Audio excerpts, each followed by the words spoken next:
तो मूवी शुरू होती है और जॉर्ज क्लूनी जो कि मूवी में डैनी ओशन का नाम से किरदार अदा कर रहे हैं, वो पहले सीन में जेल से रिहा होते हैं और अपने partner in crime rusty Ryan से मिलते हैं। रस्टी का रोल ब्रैड पिट अदा कर रहे हैं, जबकि डैनी इस शर्त पर रिहा हुआ करते हैं कि वो अपना शहर नहीं छोड़ सकते, लेकिन वो कानून की खिलाफ वर्जी करते। और फिर अगले सीन में हम देखते हैं कि रस्टी और डैनी कैलिफोर्निया से लास वेगास की तरफ जाते हैं। यहाँ पर ये दोनों अपने एक पुराने साथी रूबेन से मिलते हैं, जहाँ पे ये दोनों रूबेन को एक चोरी का प्लान सुनाते हैं। पहले तो रूबेन इस चीज को मना कर देता है, लेकिन मजीद डिटेल्स जानने के बाद इन्हें हाँ कर देता है। बेसिकली इन सब का प्लान होता है कि लॉस वेगास के 3 बड़े कसिनो को लूटा जाए और इन तीनों के तीनों कसिनो का मालिक का नाम होता है टेरी। टेरी और रूबेन की पुरानी दुश्मनी होती है, जिस वजह से रूबेन इनका साथ देने के लिए मान जाता है। इसके साथ साथ रूबेन इनको फाइनेंस भी करता है। मजीद प्लान डिस्कस करते हुए ये बात करते हैं कि द बेलाजियो नाम का एक कसिनो है जो सबसे बड़ा है और इन तीनों कसिनो की कमाई इसी कैसीनो के अंदर आया करती है। अगर हम इसको लूट लें तो हमें किसी और कैसीनो में जाने की जरूरत नहीं है। और वहाँ पे वो एस्टिमेट लगाते हैं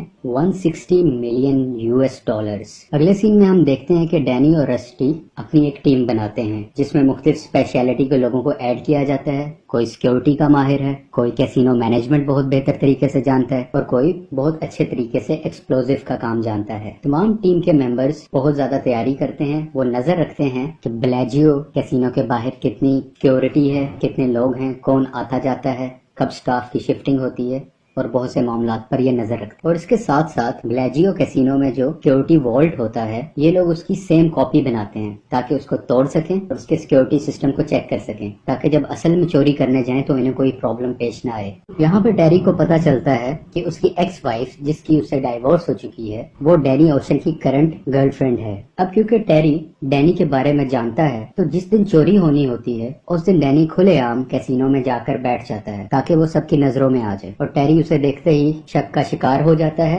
और वो डैनी को पकड़वाकर एक कमरे में बंद कर देता है। यहाँ पर एक बाउंसर डैनी को मारने के लिए आता है, लेकिन डैनी ने पहले से ही सेटिंग की होती है। उसी बाउंसर को डैनी ने बहुत से पैसे दिए होते हैं। वो डैनी की हेल्प करता है छत पर चढ़ने के लिए, जहाँ से हम देखते हैं कि डैनी की कुछ टीम वहीं से एंटर होकर उस कमरे में आती है ताकि वो सिक्योरिटी रूम तक पहुंच सके, जहाँ पे वो वॉल्ट होता है और उसमें बहुत से पैसे हैं। अब ये तिजोरी वाले कमरे में पहुंच चुके हैं। वहाँ पे ये तिजोरी को सीज करते हैं और इनकी टीम अपने काम पर लग जाती है। अब हम देखते हैं कि रस्टी, जिसने एक मोबाइल फोन टेस्ट के कोर्ट में डाला होता है, जैसे ही इसकी रिंग होती है तो रस्टी कहता है मेरी टेरी से बात करवाओ। और टेरी से बात के दरमियान रस्टी उसे कहता है कि तुम्हारी तिजोरी सीज कर दी गई है, अब ना तो तुम पैसे बाहर लेके जा सकते हो, ना तुम्हारा कोई बंदा अंदर जा सकता है, तो बेहतर है कि आधे पैसे तुम मुझे दे दो और आधे पैसे अपने पास खुद रख लो, तुम्हारे पास सिर्फ यही हल है। जब टेरी कैमरे से अपनी तिजोरी को देखता है तो वाकई उस कमरे का हाल बहुत बुरा हुआ होता है। वो ये भी देखता है कि इस रूम में वाकई चोर घुसे हुए हैं और ये रूम अंदर से लॉक भी है। अब हम देखते हैं कि स्वॉट टीम, स्वॉट बेसिकली एक पुलिस की स्क्वाड होती है, वो यहाँ पे एंटर हो जाती है। स्वॉट टीम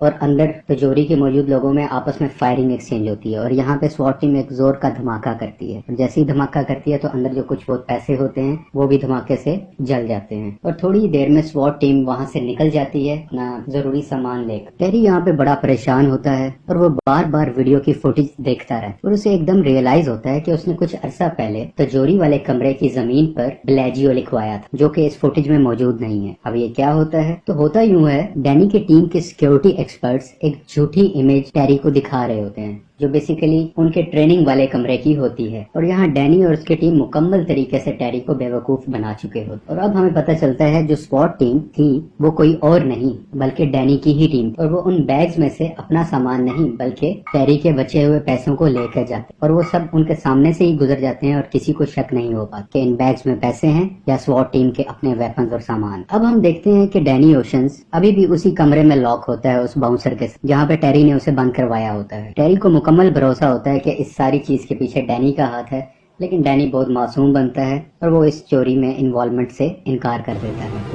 टेरी गुस्से में आकर डैनी ओशन को पुलिस के हवाले कर देता है क्योंकि उसके पास कोई पुख्ता सबूत तो नहीं थे, लेकिन डैनी ने एक कानून तोड़ा होता है जो हमने मूवी के शुरू में जाना था कि उसको कैलिफोर्निया छोड़ने की इजाजत नहीं थी, जबकि वो कैलिफोर्निया से बहुत दूर लास वेगस में आ चुका। अब हम डैनी की टीम को देखते हैं क्योंकि इनका प्लान ये होता है कि पैसा लूटने के बाद सब बराबर हिस्से में एक दूसरे से पैसे बांट लेंगे और वो सब एक दूसरे से बांट लेते हैं और अपनी अपनी मुख्तलिफ जगहों पर चले जाते। कुछ महीनों के बाद डैनी ओशन जब अपनी सजा पूरी कर निकलता है तो जेल के बाहर हम रस्टी और टेस को देखते हैं जो डैनी को पिक करने के लिए आए होते और वो यहाँ से कहीं दूर चले जाते। लेकिन टेरी को अभी भी इस पर शक होता है और यहाँ पर हम देखते हैं कि टेरी के कुछ लोग इनका पीछा कर रहे होते। टेरी कुछ नहीं भूला होता, उसको मुकम्मल एतमाद होता है कि इस सब के पीछे डैनी का काम है और वो इनका पीछा करके अपने पैसों तक पहुंच सकता है। और यहीं पर ये मूवी खत्म हो जाता है। अगर आपको ये मूवी पसंद आई है, इस मूवी की एक्सप्लेनेशन पसंद आई है, प्लीज लाइक करें, शेयर और सब्सक्राइब।